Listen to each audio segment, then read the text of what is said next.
Thanks,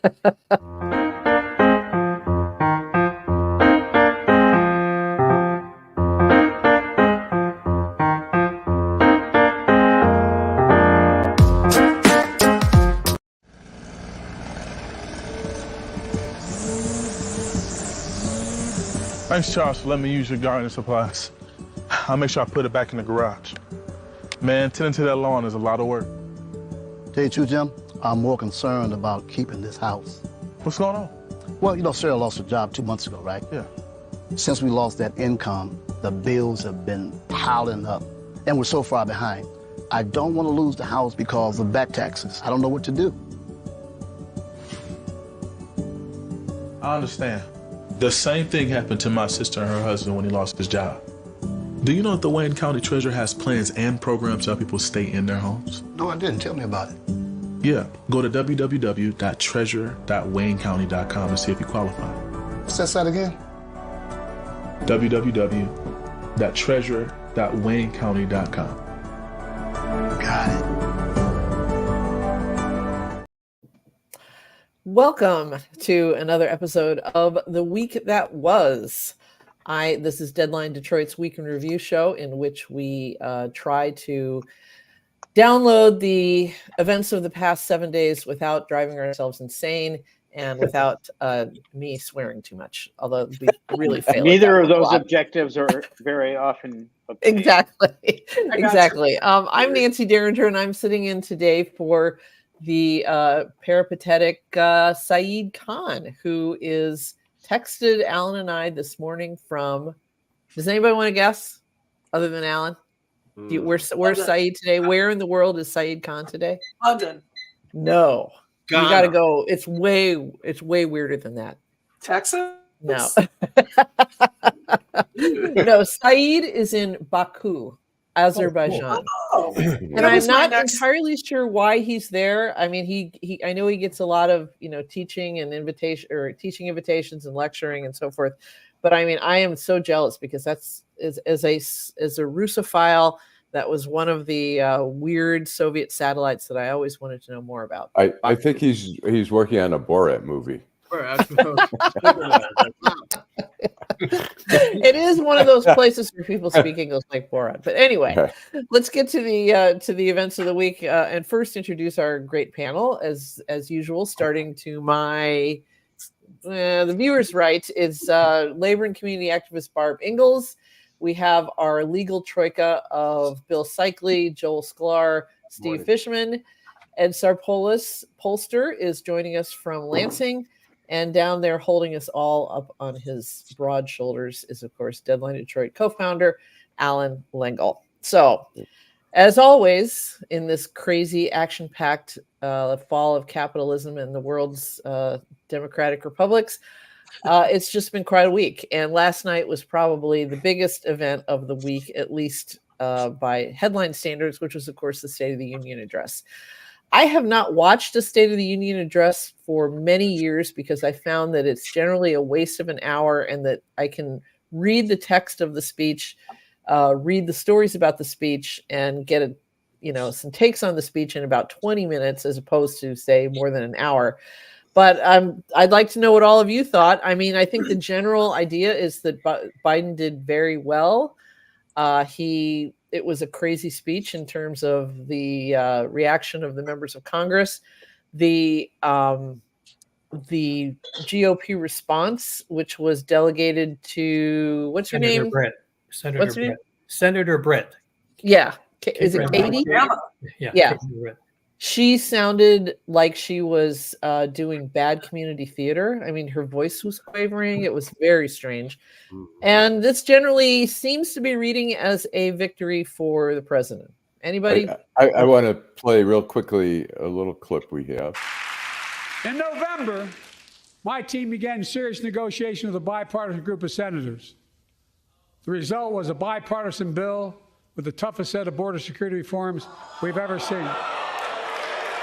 Oh, you don't think so? Oh, you don't like that bill, huh? That conservatives got together and said it was a good bill? I'll be darned. That's amazing. That bipartisan bill would hire 1,500 more security agents and officers, 100 more immigration judges.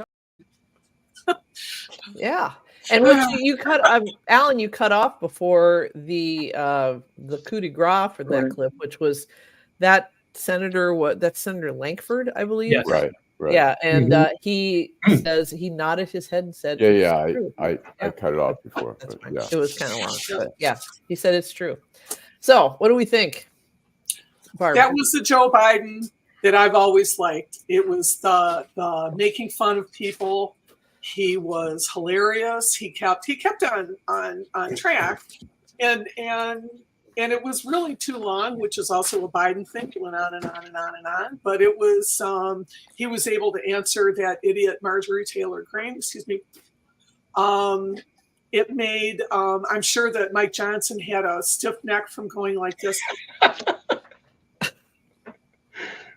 all night long. I mean, it was satisfying in many, many ways. And I don't know how many people's minds had changed, but I felt a lot better about his chances. I wish that he had been a little stronger. I wish he had actually said the word abortion instead of referring to it over and over again, because I don't think it's a bad word. It's a medical procedure. But I thought it was a great speech. Okay. Bill. Yeah, I agree. It was a great speech. One of the things that I want to agree with Barb about and add to is he makes fun of people. But unlike the name who will not be mentioned, he also makes fun of himself. Correct. I don't know if anybody's noticed this, but I've been around for a while. I thought he was brilliant when he did that. Look, I still think this is an issue. I don't think it changed a single mind in the country, but I don't think that was the intent. The intent was to try and motivate. I think it did. A few minds. I think it did change the minds of fellow Democrats who were concerned. I think they saw a Joe Biden who was alive and vibrant, and I think for the Democrat, I think it's not going to bring any Republicans and say yes, maybe a few, but it was more. Perhaps the I should have said it. Democrats. Perhaps I should have said it didn't change a single vote. What it may have done was provided motivation for Democrats. I was at a Democratic fundraiser, as it turned out, last night before this, and it was the talk of the fundraiser. And there's no question that it may have moved people to get out and start working when they were thinking about just voting.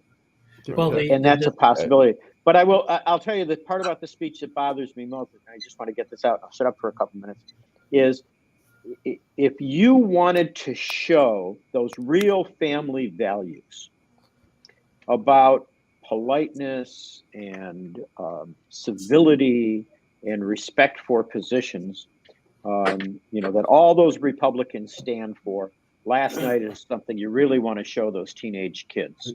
Because I've never seen such bad behavior amongst, as far as I'm concerned, Marjorie Taylor Greene should have been thrown out of Congress for that one. We have a video.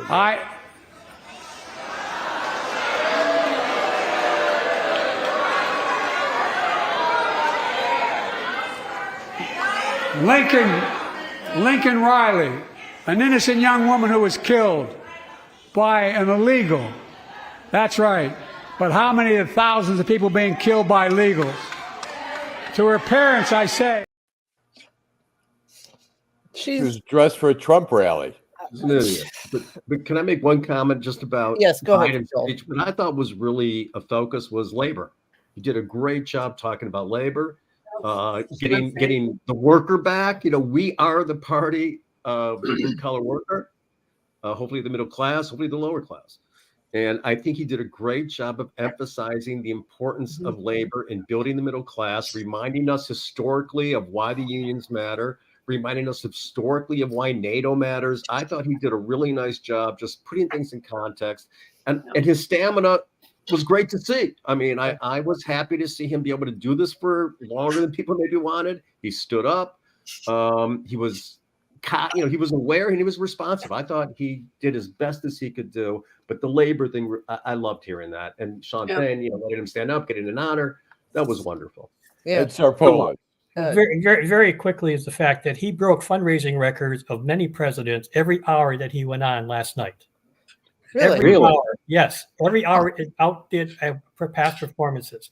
When he closed it, he was like, well, remember, Bill Clinton went almost an hour and a half, 2 hours, but he was 68 minutes. It was Fidel Castro. I know that. The key thing is the fact is he broke fundraising records. Number two is the fact is that he dealt with all the issues. When you listen to everybody afterwards, the Palestinian Democrats were quiet after the event. The pro-abortion, as you call it. Barbara, the reason why he does use abortion, 40% or more of the Democrats are Catholics. So he's trying to accommodate the Catholic vote, okay, that he's trying not to lose in Macomb County areas. So that's why he does that. I know where he comes from. I'm Catholic. I know how the politicians deal with it, but that's an issue of. Me too. Me too. Okay, I understand. I just want to know where I'm recovering as a Catholic. All right. And the other thing is, and the important is that he addressed all the core issues. He had no feedback. That all the news last night was more negative against Britt. And Britt reminded me of a 1960s commercial of Geritol. At the end of the commercial, says, "I'll think I'll keep her." Yeah. We do have a reaction from the other side. You think of Joe Biden as a doddering old man, a guy who can't remember when his son died or when he served as vice president. And of course, that's exactly who he is, and it's on display every day. But Joe Biden is also a cruel and vicious demagogue, a man who has no problem at all denouncing his fellow Americans or putting his political opponents in prison, as he has done. And that was all on display tonight. That was possibly the darkest, most un-American speech ever given by an American president. In fact, it wasn't a speech. It was a rant. What planet does that guy live on? I don't know how you can watch that stuff. Yeah, I don't either. Where did you get that, Alan? I got it off of YouTube. Well, you know who matched that today? Who matched it today? Nolan Finley was almost the identical in his review of the speech, said the same things. Sean Henry said, yes. The bottom line, Republicans have nothing else to say but to attack about him shouting and being angry, whatever. Remember, because right now the response was so terrible. Okay, there is nothing positive they can say about their side last night. Nothing. And remember, Biden closed down. He stood another hour after they had to shut off the lights in the Capitol so he would leave. Last call.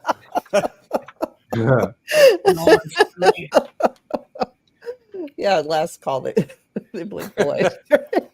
And also the other thing, very important, he was not introduced. He ignored being introduced as the President of the United States. He went up there and started the speech. That was a slap to Johnson. The bottom was saying the fact, I'm here in charge of this room in this building. He did not wait for an announcement. He took it over. He did not allow. He says, I'm here tonight. You're the secondary. You're the chief. I'm the chief. You're the help. That's the important thing last night. He did not allow Johnson or anybody else to introduce him. He went up there and started the speech. Barb, I have to say, I was not as bothered by Johnson's body language during the thing because, of course, I remember, although he was absolutely shaded by Nancy Pelosi last year, or the last year of the Trump thing. Well, she gave him the clap, like, maybe good, like, oh, you use the potty like a big boy, and then she tore the speech in half, which I thought was absolutely perfect. Yeah, okay, that was funny. All right, then. The other big event this week, which was also about politics, of course, was the Super Tuesday. 16 states had their presidential primaries. There was really nothing. There was no real news to come out of it. I mean, Trump and Biden swept, which is what we expected them to do. Nikki Haley finally threw in the towel. She said, she's suspending her campaign. You're the pollster, Ed. I mean, what did you take away from Super Tuesday? Well, the losses in D.C. and Vermont didn't help Trump. Number two, Biden had the one loss down in the Caribbean, obviously. Well, obviously, he didn't go down there for a swim. I thought that was American Samoa. American Samoa. Well, the important thing is when you talk to the Republican donors, the big money people, it was a loss for Trump. Because he's consistently showing the fact that he's losing 20 to 40% of the vote to Nikki Haley or other Republicans in every state. Okay, that has happened in Michigan. It's happened in Michigan. It's all over the country. So his base has actually shrunk. Okay, it's actually shrunk. And that's what the polling says. As a matter of fact, if you talk to look at the Republican entities, the people who spend money and raise money, they're showing by why his money donations are showing, because of the fact he's losing base support. Ed, can I ask you to follow up on that? That's a encouraging statement in a time when I need a lot of encouragement. But then, how do you translate that to how close he and Biden are? If Trump is losing, go ahead. Well, the first of all, that there's been no campaign for Biden nationally. Okay? Remember, we've not. Bottom line, I remember I did the analysis. As a matter of fact, in Detroit, people talk about blacks. Trump only got 4% of the vote on a presidential primary, 4%. Okay, he only got 59% of all Republican vote. Biden did hell of a job. Only 8% of blacks were uncommitted. He did very well that. Statewide, Biden was 2 points higher than Barack Obama in uncommitted. And all the rest of the committed vote was Bernie Sanders voters from 2016. Right now in polling in Michigan, yes, it's close. But the bottom line is the fact, every time I do a poll in Michigan since January, Biden's base is 90% of Democrats, 76% of Republicans are with Trump all the way. The rest is soft. It doesn't mean Trump can't win, but the point being the vote is soft, which means there's room. And the other thing, the fact is that you're seeing more and more and more, except you had the Williams get back in the race against Biden because he thought he had a weak week. So I don't understand almost that. But the bottom line, the base of support is very low. There has been no growth for Trump. None. And what do you make in Minnesota? We had 20% uncommitted, and I guess what concerns some people is those uncommitted with the third-party candidates. What do you see third-party candidates playing a role here in Michigan, Minnesota? The worst one right now is actually Kennedy, because it shows that he takes from both, but he also could hurt Biden a little bit more in some states. In Minnesota, remember, they don't have a true Democratic party. There's two Democratic parties, you understand, in Minnesota. They have the DFL. Yes. But that's essentially the Democratic Party, though, isn't it? Correct. What I'm saying is when you look at what's in the hardcore communities and out country, there's two separate Democratic parties. Mm-hmm. Okay, and that's why you saw that 20% base. You also have you've got you have a Muslim attorney general, former Black Caucus leader. So you have a lot of that breakaway because what's going on in the state. So I didn't see that as unusual. Okay, interesting. They do have a lot of Somali immigrants and descendants of Somali immigrants. They've been there for quite some time. As a matter of fact, the funniest thing is in the middle of wintertime, going to Duluth on the Great Lake Superior and seeing all these Somalis running around town. And I asked them, why are you here? You came from a very hot country. They said, that's the only place that accepted us. They're an interesting ethnic group. Imagine going to Duluth and see every place Somali. It's just like, why are you here? I assume that Steve just dropped out because he's having the same computer problems he was having before. Because I noticed that he has not said a single word yet so far. He must be waiting for the Caitlin Clark versus Pete Maravich topic to come along. Well, we can't even discuss that without him on. Right. Sorry, Steve. We already did that while you were off. So, okay. No, to me, and I don't want to step on anybody's schmuck because I have a feeling this guy's going to come up, but to me, one of the astounding things that came out of Super Tuesday was the fact that the North Carolina Republicans have chosen this guy, Mark Robinson, to be the candidate for governor, a guy who is so right-wing crazy, he makes Tudor Dixon look like Jennifer Granholm. And he's going to, and I mean, Nancy, I just got a text message from Jennifer Granholm asking if I would sue you for defamation. And he said yes. Even By worse. the way, the night of the celebration of Super Tuesday, we just happen to have this little clip. Tell me why so many people that support Donald Trump love conspiracy theories, including yourself. He seems to attract lots of conspiracy theorists. Well, let me tell you, you're a conspiracy theorist, and the left and the media spreads more conspiracy theories. We like the truth. We like supporting our Constitution, our freedoms, and America first. So what about Jewish space lasers? Tell us about Jewish space lasers. No, why don't you go talk about Jewish space lasers? And really, why don't you off? How about that? Thanks. Thank you very much. It's a testament to British manners that even after being told to F off by a raving lunatic, they still say, "Thank you very much."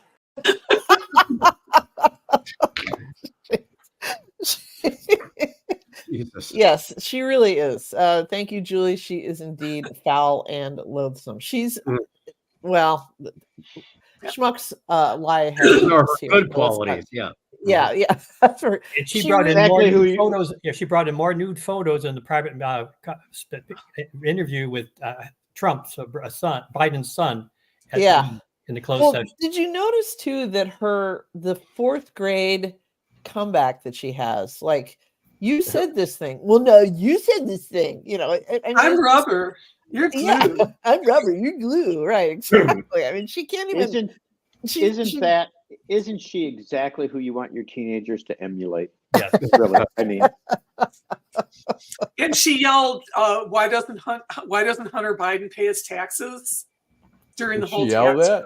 Yeah, she did. Oh yeah, that's what she does. She's like a professional heckler. So and she'll probably be in Congress until she dies. So okay, that's true. I was waiting for her to announce that your mother wears army boots. Okay. I was only a heckler once at a comedy show in DC. The guy was so horrible, and every joke was bad.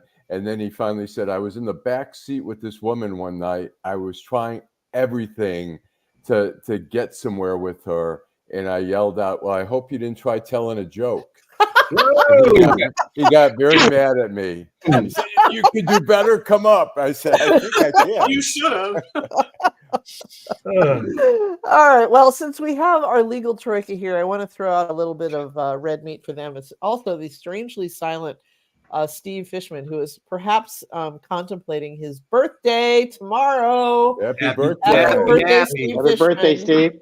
How many years will it be, Steve? 75. There we go. All right. Wow. You are my role model for growing older. So yeah, exactly. Man, so the Supreme Court made their ruling. It was a unanimous ruling, 9-0, on the Colorado Trump ballot case, which decided that Trump could not be kept off the ballot by the Secretary of State there. What do our constitutional scholars have to say about this? I approve. Constitutional scholars or the three of us? Again, it's for the reasons we talked about before, that any state government can completely fuck up the presidential election by not allowing people to run. And I was sure the Supreme Court would do what they did. That the federal election is going to supersede whatever the states want to do. You can't knock somebody off because whatever I think it's legitimate. I think he was an insurrectionist, but I completely understand the Supreme Court's ruling. I think it should be unanimous, and I think it's the right call. Okay. I think the most interesting opinion was the one written by Amy Coney Barrett, because the original four went a lot farther than they needed to, and they went a lot farther than they should. And I think she really, it's interesting to me because, they put her up there as if she's going to be an automatic, whatever you guys want, you right wingers. and for now, you need to go check with an ophthalmologist if you think I'm a hunk. Not an optometrist, an ophthalmologist. I think she was the one who said that I was dumb, so you might not want to disagree. So, but I do think that was a very interesting opinion, and what she did was, and the troika of lawyers know this, even though we're not necessarily in the Supreme Court every 2 weeks, that generally courts of appeals, and particularly the Supreme Court, only go as far as they need to decide the issue. And what she basically said was, where are you guys going with this? And I thought that we all have agreed that they should have overruled Colorado, but they didn't need to try to do what they were doing there. And she called them out on it, and better to have her calling them out than the usual three Democrats. I have a question. If he had already been convicted of insurrection or whatever, would that ruling have been different, or you think it would have been the same? Well, I think you got to ask yourself a couple questions. One, convicted by whom? So if he's convicted in a state, if he's convicted in a state court, I think not. I think that if he was convicted in a federal court, it would have been different. But I agree with everything Steve said, and I think the most important important part of this entire opinion, because everybody says it was unanimous. The only part of it that was unanimous, the only part was that Colorado couldn't kick them off. And what's not unanimous is what other things would have worked. And the four bastions of evil would say Congress must pass a law. What do you think the odds are that Congress is going to pass a law keeping Trump off the ballot? But that's a plurality opinion, and it's not binding. So the real question, and I think where Amy Coney Bryant, where Amy was going, I'm never going to appear in front of her. I don't care. It was, look, had the Colorado suit, because I've taken the position, the Colorado opinion was very tight, very well written, and from a legal point of view should have held up, except for the state issue. Had that claim been brought in a federal court as opposed to a state court, in other words, had somebody or a group filed a lawsuit saying, we want Trump taken off the ballot because of the 14th Amendment, that issue's still open, as opposed to the need for Congress to pass legislation. And you got to get in and count votes before you come to that. Let me ask you, how does it portend for the immunity issue? I mean, you know, they're going to take it up. It concerns me, quite frankly. I mean, Steve, you read the concurrences. I did not. I mean, where do you think this is leading us for the immunity issue? Are they? I mean, what do you guys expect? I thought it was that they're not. I think you got to. I don't think you can read the opinions and get there. I think you got to read tea leaves, and not being a conspiracy theorist myself, unless I'm awake, I think that there's a.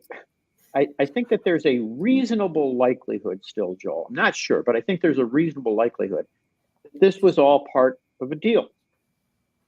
And the deal was, we're going to strike down Colorado, and we're going to do it unanimously. We're going to strike down immunity, and we're going to do it unanimously. I hope so. But part of that deal was also we're going to grant leave, because that would have been the compromise for the axis of evil, to give Trump some delay. Now, it won't be enough delay, in my opinion, because of the fact that they're going to have the oral arguments, and it's going to be done by the end of the term. So the opinion should come out relatively soon. Yeah, sure, but that's still really kind of lightning fast for the United States Supreme Court. I thought the best thing supporting it was for Jack Smith and Tim has set out the fact that the 60-day rule for the Department of Justice on criminal cases does not apply before an election. I spent some time reading that based on one of the New York Times article. I think he's absolutely right. Which is very smart, because he shut down the Supreme Court. Don't play games with us, because I can play games too. Right. Right. Well, but I'm not sure that's a game. Because as any of the attorneys will tell you, attorneys don't decide when a case goes to trial. Courts do. So if a court makes a decision, they're not bound by the Justice Department rules. And so it's not the Justice Department that's raising an issue within 60 days. So I think Jack Smith is completely right on that. Well, what happens if the great attorney judge from Florida says that she's throwing out the case on the papers, the document papers, because she says there is a position to do that next week? Throwing out the case? What do you mean throwing out the case? Trump put in a thing, the fact that what he has and what was shown does not qualify for a preceding criminal case. And she is considering that paper this week, and whether or not she'll just throw it out the case because there is not evidence can be used. I would say that she might want to recall what the Court of Appeals did when she made some other jackass ruling, and they reversed her as if she just was 12 years old, but just was having her civics class or something. I have a hard, I don't know, back to what you asked about the immunity thing. We all thought, all three of us said, that they would never even accept leave on it. It was so ridiculous. Right. So I'm hoping that Bill's right, that whether there's a deal or there's not a deal, at least there's not going to be five of them that are going to say somehow that he has immunity. But with respect to the Florida judge, I wonder. I don't think she knows much of anything based on what we read about the way she conducts court. I don't know that she has very much experience doing anything, but I certainly think that she's going to be somewhat conscious of the fact that she might get whacked again by the Court of Appeals if she pulls some crazy shit like that. Well, that's why I think, Steve, it's important to bring up the fact that, yes, that can still, if she does that, she still can be appealed. Oh, yeah, absolutely. That's the important thing, because I think the reason I brought it up, because the fact there's some indication she's leaning that way. Well, can she be appealed? Because I think the listeners of the show want to know, oh, my God, that's the end. No, she can be appealed. Right. I agree with that, Ed, and I think you're absolutely right. Here's the problem. Trump's game, his only game, is delay until the election. If he wins the election, he tells the Justice Department, get rid of these cases. That would be another criminal act, in my opinion. But he tells the Justice Department that, and he at least eliminates the problems of being tried while he's president. And that's it. That's the only game he's got going. After that, I mean, if he loses the election, I think that orange is going to become the new black. I think that he's the odds of him going, actually potentially spending some time, probably under house arrest, but confined. How do you see this scenario if he is convicted in the state case in New York, the state case in Georgia, if that proceeds, he gets elected and he can't pardon himself on that, but how we have a constitutional crisis. What do we do with the president? Do we impeach him? What do you see as a scenario there? God, we are so far through the looking glass, we can't even see it in the rearview mirror anymore, can we? Yeah. Impeachment becomes a possibility. I would say, I think that, and Ed would know this better since he's the polling guy. It seems to me pretty clear that if he's convicted of anything, he's going to lose a significant amount of support, even amongst Republicans. That is true. That's why Arizona is going to fill in for Georgia if she doesn't follow through on her case. Mm-hmm. Arizona is now considering to do this similar case to what Georgia's doing. The only problem, the fact that if he does get elected, there's been some opinion he could serve from jail. Oh, well, Eugene Debs ran for president from jail. Remember? I agree with you. But you don't remember it, but we read it. If Republicans control both chambers, and they control the Supreme Court, whatever like that, that is a possibility. It's Steve. I think it was Steve who raised this, and I think you got to agree. He's never going to be put in a jail or a prison. Right. He's got Secret Service agents who are obligated to provide him protection. Though I wish one of them would turn rogue. And he's going to be under house arrest. And I'm not sure if being under house arrest in the White House is the worst deal you could get. Everything I know about prison, I've learned from watching movies and TV, and a little bit about being a journalist, or by being a journalist. But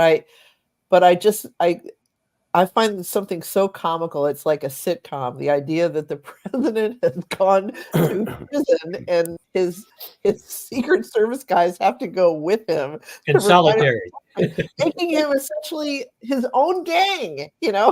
Like, and they tell him, "Okay, it's bedtime. Lights out. Macaroni and cheese again tonight." Right. But you got to remember, since with respect to the federal cases, for sure, a person of his age, any defense lawyer, although he certainly has a lot of fools that have been representing him, but I think some of these guys they're a little bit better than the ones that were dealing with the civil case. There's a lot of arguments you can make in federal court for a person not being confined to an institution. Remember, Nancy, what you're saying.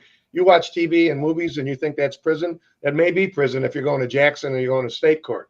But in federal court, particularly when people are older, they're living in a dormitory. I mean, you still couldn't do it. They get a tennis court. I know all this. Don't call it club fed. It's just a different way. There's all kinds of different levels of incarceration in the federal system. But a guy at that age, there's not very many people that would be sentenced to custody because they're old. And I mean, I don't know what his real health is because everybody lies. Ronnie Jackson, they already nailed him again for some shit he did when he was, when he was, he promoted himself in the Navy or whatever the hell he did. So I don't think that's the issue. And I honestly say, and Ed seems to back it up with the poll, if he's convicted before the election, he can't win. He cannot win. There's not going to be enough people to vote for him. Yeah. It doesn't seem to me, just based on what I read. And Ed's talking from your mouth to God's ears, Steve. Right. Okay. That's what I was going to say. All right. Well, I don't want to. I don't have Saeed's incredible skill with segues, but since we're talking about prison and we're talking about courtroom procedure, let's hop down to the second Crumbley trial, which of course started this week, which was again. Where are those balloons coming from? That should be for Steve for his birthday. Make it happen for Steve. It's not me. I didn't touch anything. I'm holding a pencil. That's all. For the people who are watching us, there's this weird thing that's been happening in my box where I get confetti sometimes. It's very weird. Special. Anyway, so the Crumbley trial, the second Crumbley trial has started. This is, of course, James Crumbley, Ethan Crumbley's father. His mother was convicted last month of involuntary manslaughter. What do we think so far of Dad's trial? Lawyers. Well, you want me to go? Yeah, sure. First thing, like I say every time, I'm not following it. I'm not watching it on TV or on the YouTube or wherever it is.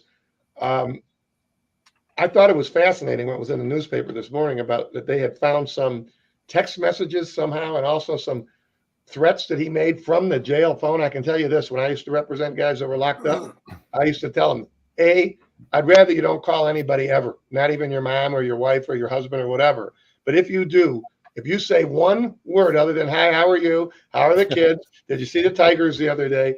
They are listening to every single conversation and they're taping it. And so you guys know, they say it on the phone when the person is talking. It'll come out and it'll say, just so everybody knows, all these dumb assholes in jail, if you talk, it's going to be out in tape. And all of us have had cases. Yeah. Go ahead. All of us have had cases where they have stuff that comes out. For instance, you have an alibi defense, you think, and then your guy brilliantly tells his cousin on the phone, yeah, I was there. I just didn't do X, Y, or Z. Kind of screws up your alibi when the defendant is telling his cousin that he was over there at 18679 Roselawn. So those are the kinds of things that I just don't know what it was, because unless you guys, I don't watch TV, so maybe was it on TV, what the things were that he said or who he threatened, or it just seemed like it was out there. And then they took his phone privileges away, basically, except for talking to his lawyer. And I don't know, is the jury going to hear about this?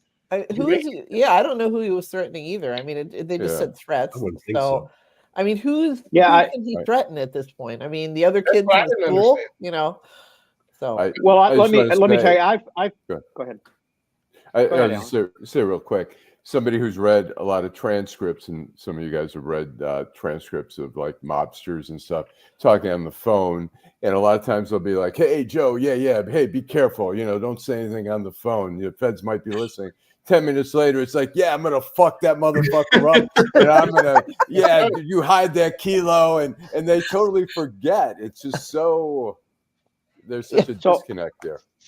I've had a couple of cases in which one of the defendants in a civil action was in prison. And Steve's absolutely right about they announce it on the phone.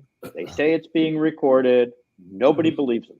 As a matter of fact, on 3 occasions, I've been able to really break open my case because I've subpoenaed these phone calls. Now, I don't get transcripts. I actually have to listen to all these calls. Some of them are just amazing. I don't know who he threatened, but in one of my cases, I had a message. The guy was talking to his sister, and he said, listen, you've got to put some pressure on her family. You got to do this, you got to do that. And, it was almost impossible at that point for them to win their case. So I don't know if he made a threat to a particular person or through another party made a threat. These things happen virtually every day. In this one case, the guy said, his sister said, "Aren't they recording these calls?" And he goes, "No, that's all bullshit." So, okay. Thank God for dumb folks. Yeah. So the case itself, in a sense, is similar. There was also something in the paper today that said he muttered something to his lawyer. I don't know if he's misbehaving in court, but if he is, I can tell you this: every juror on every jury watches the defendant, and like a hawk.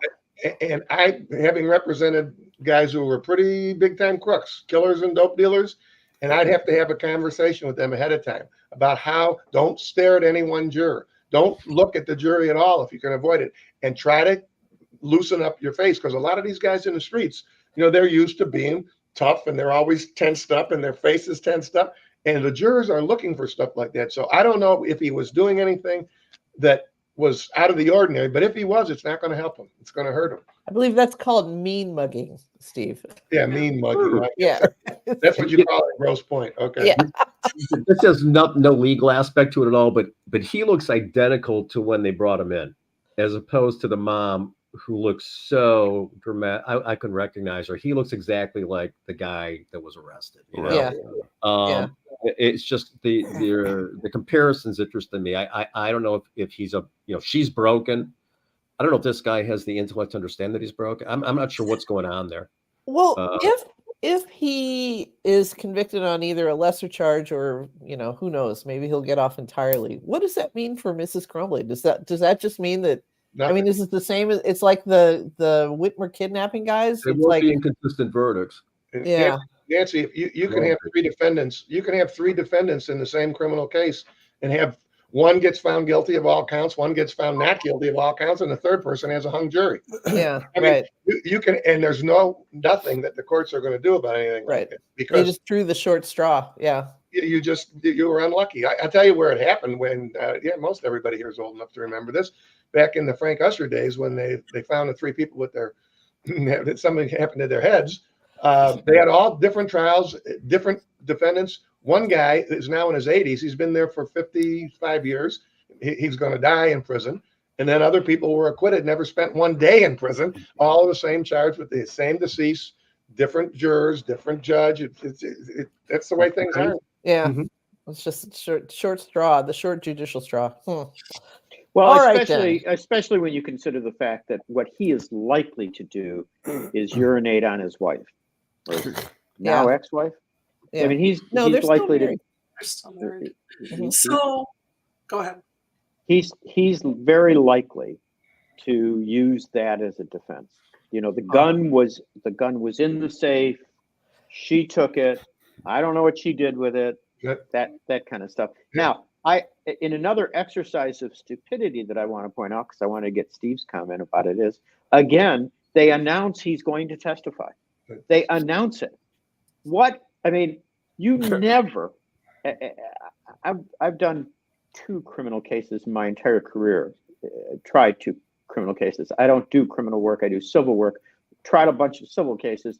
You never tell anybody what you're going to do until you have to tell them what you're going to do.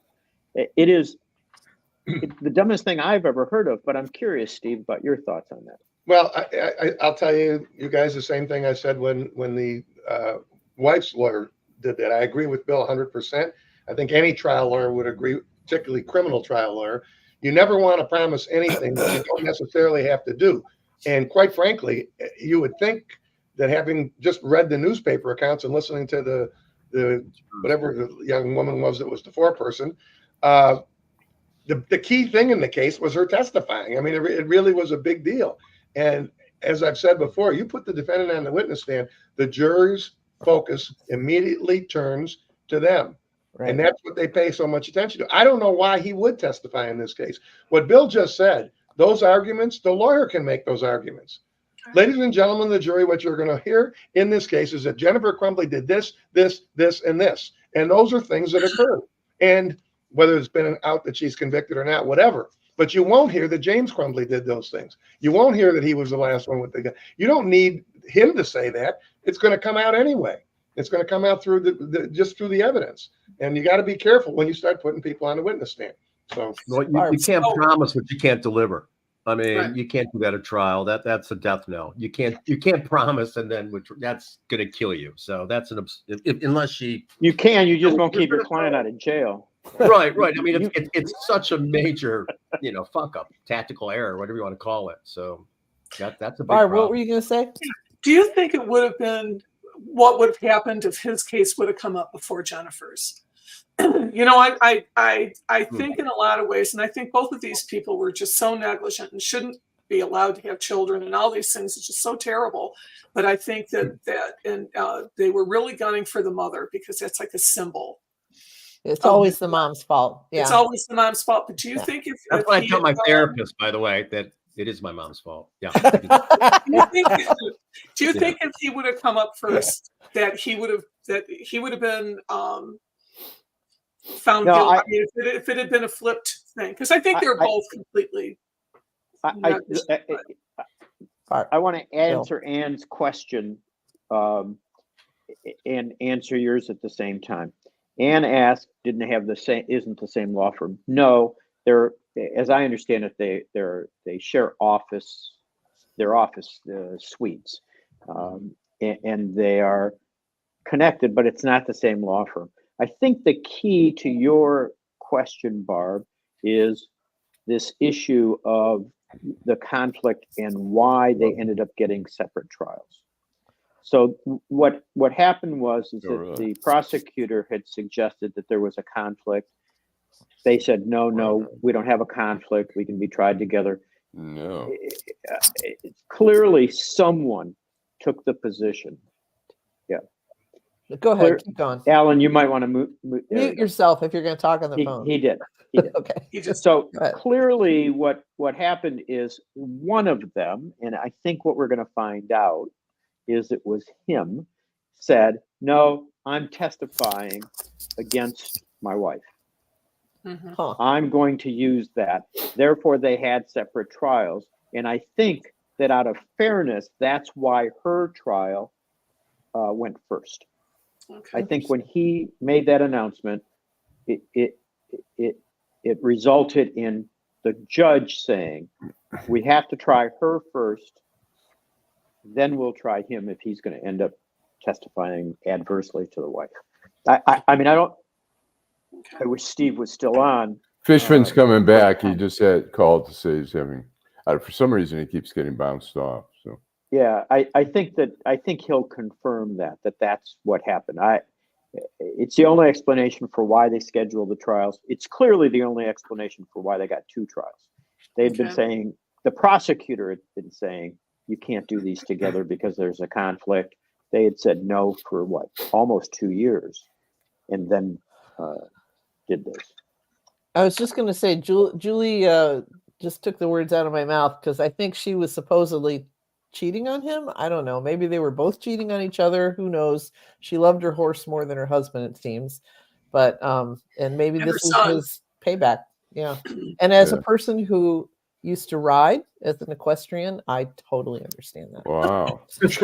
So we better get to the basketball question before Fishman gets bounced off again. Exactly. I think we need to. I was going to pivot to Christina Caramo, but you're right. We need to do a no look behind the back pass to the Caitlin Clark story, who passed Pistol Pete Maravich for the all-time NCAA basketball scorer.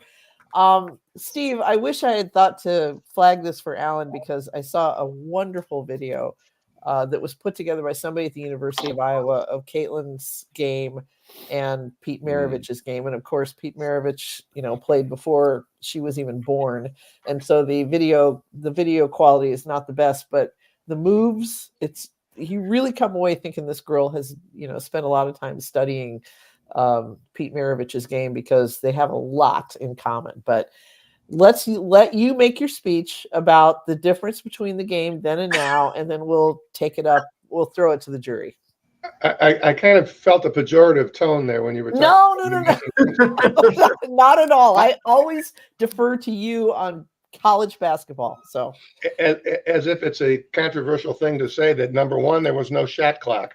Right. And number two, there were no 3-pointers back when we played. Maravich is the same year as we were.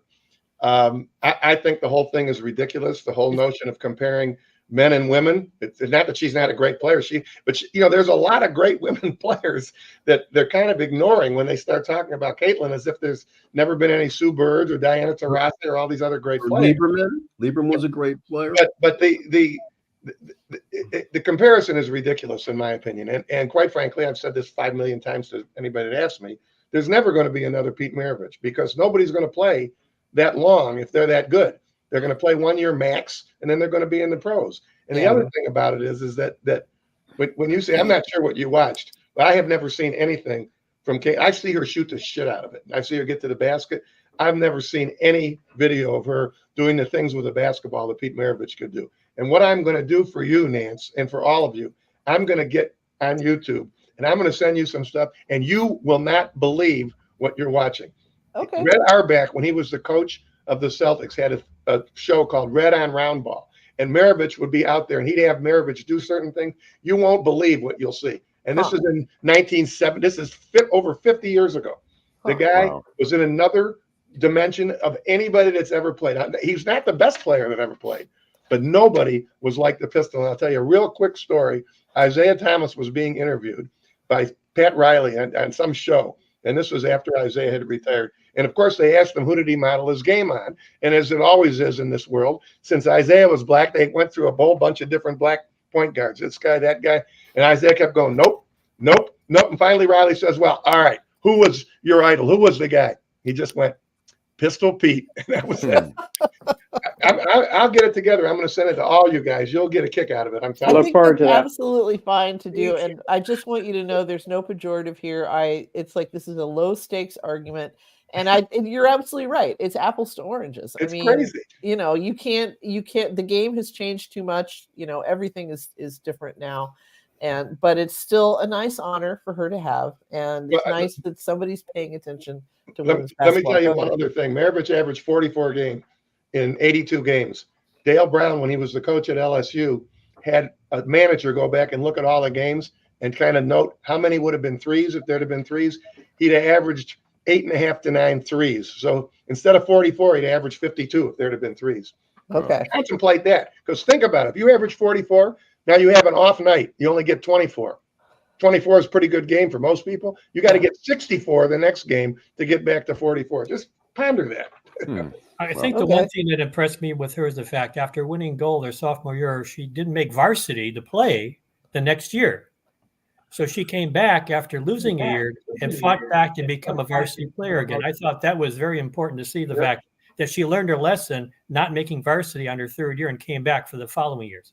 Well, she does play. I mean, she does play with a real joy for the game. And, you gotta give her that. And, some of the fun to watch her that I saw. Yeah. Some of the threes that I saw in this video were they were mind blowing. So, Yep.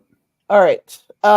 Do we want to just briefly, before we get to the last segment, pivot to Barb's favorite girl, Christina Krause, who finally lost her Don Quixote quest to remain the head of the Michigan Republican Party this week when a judge, I believe, dismissed her suit.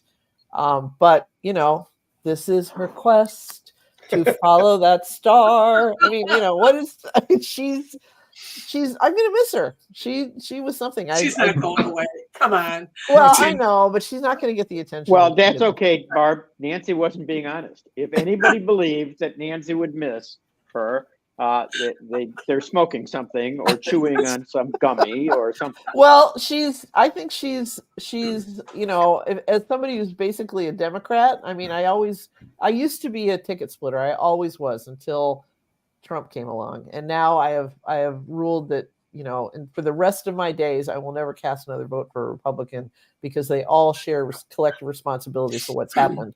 But she is, for a Democrat, she is the best thing that ever happened to the Michigan GOP. I mean, she is taking 6 electors to Texas, I understand. She is. Yes. Really? Okay. Sure. I think her and George Soros should run together on a ticket. George Santos. Santos. Yeah. No, George Soros Sure. is the right. He's the Jew that controls everything. So with Barry Sanders. And Barry Sanders. So okay, Alan, why don't we go to our last segment and then come back for you know what? All right, we're gonna do a commercial and then.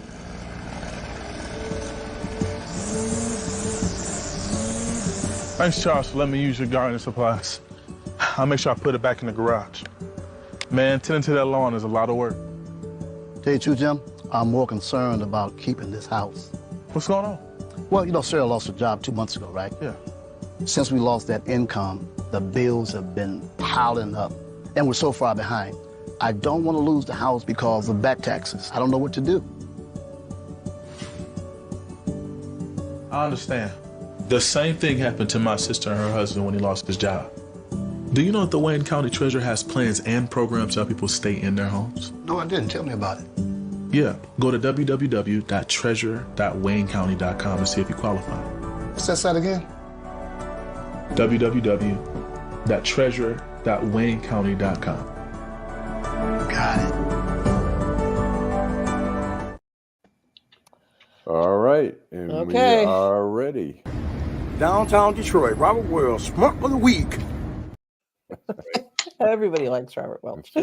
All right, let's just go around the horn here. Barb, tell me yours. Alrighty. There's so many all the time, and I'm gonna.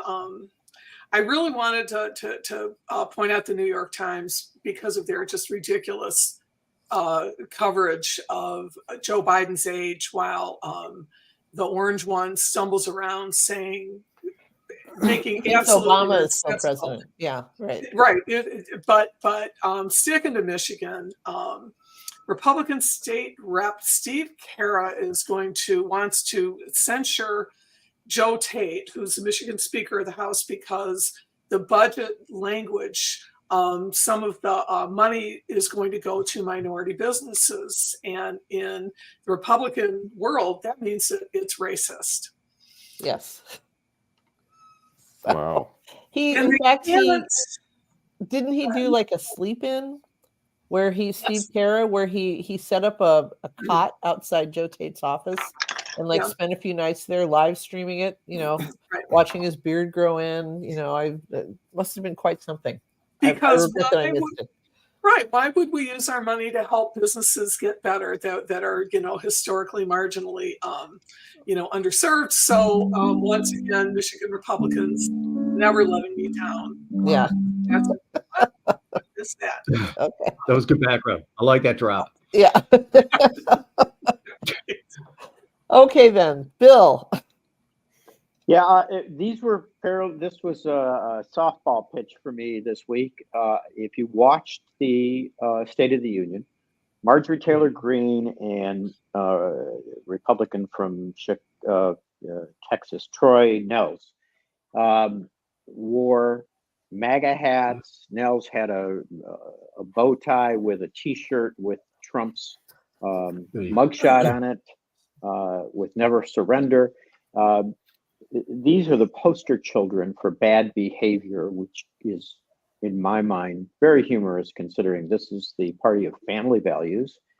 These are the Christians, and my kids are now in their 30s, but had my kids been teenagers and acted like this, they would have lost their phones and been grounded. Just incredible. If that's not inappropriate decorum that should get you sanctioned in Congress, I'm trying to imagine how you do it. I'm going to apologize because I'm going to play Steve Fishman and run pretty quickly because I have a 12:30 hearing. Oh, okay. I'm sorry. All right. Nice to have you here, Bill. Happy International Women's Day. Thanks for playing. Okay. All right. Joel, who's yours? Okay, I'm going to give you mine. Mine is going to be Alan Weisselberg. The perjurer, the Trump CFO, right? Yeah, and here's what here's what gets me the most is he is an Orthodox Jew, and in Jewish commentary there are considered different crowns. There's a crown of kingship, the crown of Torah. I think there's a crown of study, and the most important crown is the crown of a good name. And the depths by which people will sacrifice the most core belief, this crown of a good name, which is what we're supposed to do by our acts and deeds. That's how our life is supposed to be measured. For this guy to perjure himself, bear false witness for Trump, he's not just my schmuck of the week, but the depths by which he has gone to sacrifice his own integrity, his own religious core, is just unfathomable to me. And so when I watch, I'm thinking, my God, my dad would always tell me there are 4 crowns. The only one that matters is the crown of a good name, and that's how you got to live your life. It's a shanda. Basically, it's a shanda, right? And so when I saw that, seeing that he has lost the crown of a good name, and that is at least in some of the Jewish commentary, that is the greatest loss you can have. So he really is, and he's going to end up going to prison for one of the worst people in the world who wouldn't serve a day for him. So there you go. It's just such a strange dynamic to me. It is. So all right, Ed. Well, obviously the Mark Robinson from North Carolina and Mitch McConnell, but I still have to say my schmuck of the week is Nolan Finley. When I read his column this morning, I said takes over the last 6 months he's been getting better at taking on. He's a Republican, right? And he takes playwright with Dick DeVos all the times. But the point being is, my concern is he tried to continue the story that Biden is crazy and he's yelling and shouting. He's an old crazy man. He's mean and stuff. And I says, no, Nolan. That was inappropriate. So he's my schmuck for the week. Okay. Yep. He's been my schmuck more than once. Allan.